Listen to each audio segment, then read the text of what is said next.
자, 이번 시간에는 주성분 분석에 대해서 살펴보겠습니다. 주성분 분석은 가장 대표적인 차원 축소 방법이다. 그리고 다별량 분석이기도 하다. 이렇게 기억을 해주시면 될 것 같고, 자, 고차원의 데이터를 선형 연관성이 없는 저차원의 데이터로 차원을 축소하는 방법이고, 하나만 좀 기억을 해주세요.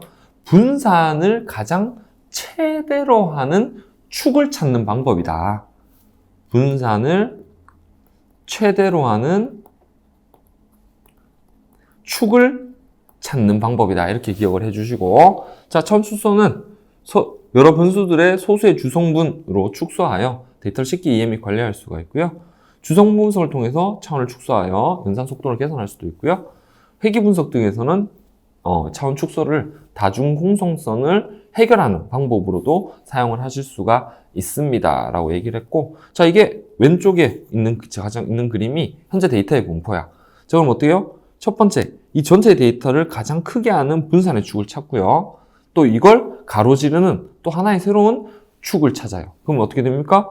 이 축을 통해서 전체의 데이터의 분산을 가장 크게 하는 축, 또 직각으로 이렇게 이제 바라보겠죠? 바라보는 분산을 대표하는 축을 찾게 되는 거예요. 자, 그걸 요렇게 마지막으로 이제 틀게 되는 겁니다. 그래서 관계가 있는 변수끼리 각 주성분에 모이도록 하고 서로 관계가 없도록, 주성분은 서로 관계가 없도록 구성하는 게 특징이야. 분산을, 이 모든 데이터의 분산을 이제 알게 됐다는, 이제 포함하고 있다는 의미는 전체 데이터를 대표한다는 의미로 보실 수가 있게 됩니다. 자, 주성분 분석에 활용되는 수학적 개념, 우리가 앞에서 봤던 공분산이에요. 그래서 원 데이터의 분산에 대한 정보를 저장하는 의미로 활용을 하고요.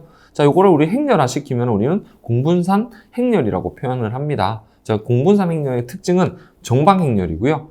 축을 바꾸더라도 그걸 전치라고 표현을 하는데, 동일한 행렬이 나타나는 대칭 행렬을 또 정방 행렬이라고 표현을 합니다. 자, 그래서 이걸 통해서 변동이 얼마나 유사한지를 확인하는 거고요. 자, 고유 벡터하고 이 고유 값을 잘 이해하셔야 될 것 같아요.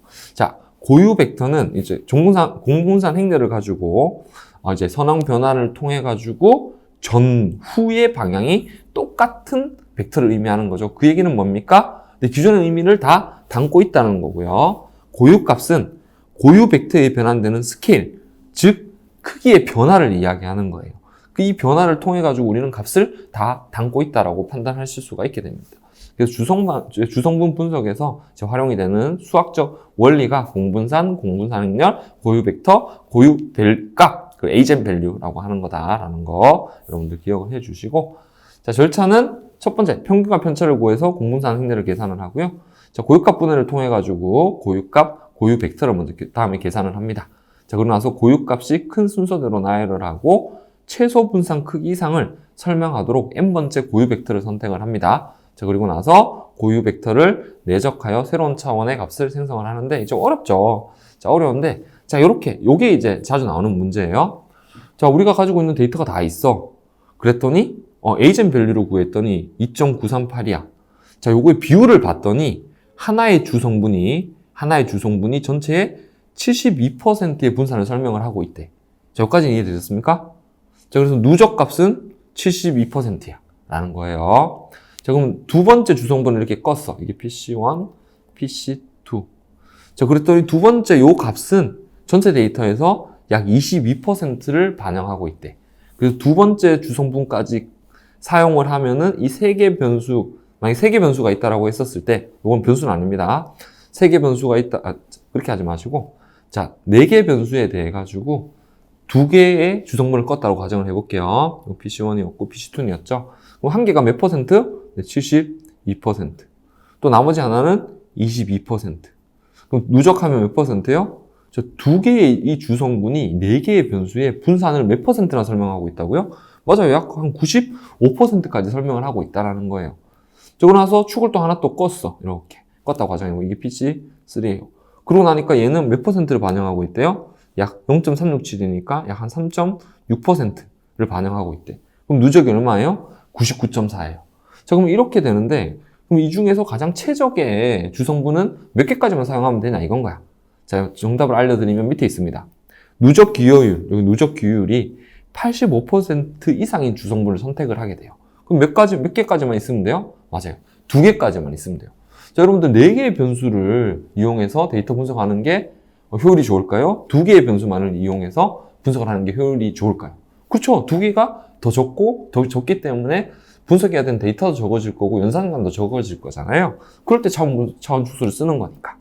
자, 그래서 85%만 차지하는 주성분까지만 이용하면 우리 데이터의 전체 85%를 설명하기 때문에 분석하는 데는 대세에 지장이 없더라라고 하는 겁니다. 자, 그런 식으로 해서 2가지 측면, 고유값 기준으로 봤었을 때 이 고유값이 1 이상이거나 1에 가까운 주성분만을 선택하는 방법도 있고요. 자, 그리고 누적 기율이라는 게 전체의 85% 이상인 주성분을 선택하는 경우가 있습니다. 그래서 이 사례로 봐보면 85%는 어디예요? PC2까지가 85% 이상이 되는 거죠. PC1은 얼마예요? 72%니까 85%에 못 미치잖아요. 그래서 2개의 주성분을 선정 가능하다. 요게 이제 문제 나와요. 요게. 요표를 주고 누적 기율을 주고 야, 적당한 주성분은 몇 개냐 이렇게 묻는 거거든요. 그래서 요걸 좀 기억을 해주셨으면 합니다. 자, 그래서 있고, 자, 요렇게 주성분 표로 가지고 이제 보실 수도 있고요. 스크리플랫이라고 하는 스크리 그래프를 이용해서 보실 수도 있어요. 자, 스크리 그래프는 수평축에 여기 주성분 숫자를 두고요. 수직축에는 고유값을 둬가지고 연결한 차트예요. 그럼 요 그래프가 이렇게 표현이 된다는 거잖아요. 그럼 스크리플랫을 이용하셔도 여러분들 뭘 아실 수가 있어요? 맞아요. 몇 개의 주성분을 선택해야 되는지 알 수도 있어요. 그래서 고유값 두는 경우도 있고 기여율을 표현하실 수도 있어요. 그러면 첫 번째 주성분은 72%, 두 번째 주성분은 22%, 누적 기여율은 95.8. 몇 개까지? 네, 주성분 2개까지. 자, 요걸 표현하는 그래프 이름이 뭐라고요? 네, 스크리 그래프다라는 거 기억하세요. 자, 다음은 또 다른 다빌랑 분석 기법 중에 다차원 척도법이라는 걸 볼 겁니다. 자, 다차원 척도법은 자, 이 데이터를 이렇게 시각화 시켜가지고 위치 정보들 느낌 날 수 있도록 유사성을 분석할 수 있는 기법이 다차원 척도법이 되겠습니다. 데이터 간의 거리를 바탕으로 이들 간의 관계 구조를 시각적으로 표현하는 통계 데이터 분석 기법을 MDS, 다차원 척도법이라고 합니다. 자, 말씀드렸던 것처럼 어때요? 이 각각 변수의 그 값에 있는 차이들을 이렇게 보세요. 서울하고 인천, 서울하고 부산, 서울하고 대구. 자, 요런 각각에 있는 관계성이 있는 값들을 어떻게 돼요? 자, 요렇게 특정 좌표의 데이터로 변환해서 볼 수가 있겠죠? 지금 어쨌든 2개의 변수에 대해 가지고 다시 하나의 변수에 대한 값을 계산을 해가지고 2차원 데이터 형태로 표현을 한 사례인 겁니다. 자, 그럼 어떻게 돼요? 요거를 만약에 이 그림을 이렇게 왼쪽으로 돌렸다가 한번 생각해 보세요. 거의 각각의 실제 그 도시의 위치까지 시각적으로 판단하실 수가 있거든요. 자, 뿐만 아니라 전주와 대전, 그리고 인천과 서울은 또 비슷한 거리를 가지고 있어.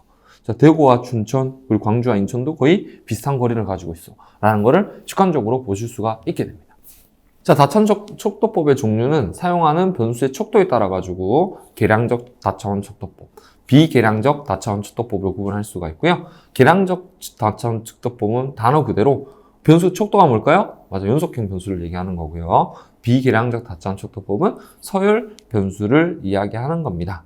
그럼 이렇게 다차원 척도법을 이용을 해가지고 우리가 이걸 잘 데이터를 구분했는지 안 했는지 보고 싶잖아요. 그때 보는 방법의 지표가 하나가 있어요. 그리고 우리는 스트레스 받아 할 때 그 스트레스라고 합니다. 그 스트레스 값은 이제 0과 1 사이의 값으로 측정이 되고요. 0으로 작아질수록 정보 손실이 정보 손실이 적게 발생한 좋은 모델이다라고 판단하실 수가 있게 되는 거예요. 그럼 이 스트레스는 또 뭘까요? 네, 맞아요. 이 다차원 척도법을 사용을 잘 안 하는 이유 중에 하나가 이렇게 데이터 간의 거리를 관계성을 표현할 때 정보 손실이 발생하는 단점이 있기 때문이거든요. 그렇기 때문에 이 스트레스라는 척도를 가지고 손실량을 계산을 해야 되는 거예요. 이것도 여러분들 잘 기억을 해주시고 절차는 데이터를 준비를 하고요. 유사성과 비유사성을 측정을 하고 유클리드 거리라든지 등등 기법을 써가지고 각 값에 대한 관계성, 유사성을 측정을 합니다. 자, 그리고 나서 이렇게 잘 만들어졌어가 아니라 이 스트레스 값을 확인해가지고 값이 적은지를 확인을 한 다음에, 즉 스트레스 값을 계산해가지고 값이 적은지를 확인을 해야 돼요. 자, 왜 그러냐? 손실량이 적다라는 거, 적을수록 좋은 데이터를 얘기하는 거잖아요. 너무 많으면 쓸 수가 없겠죠.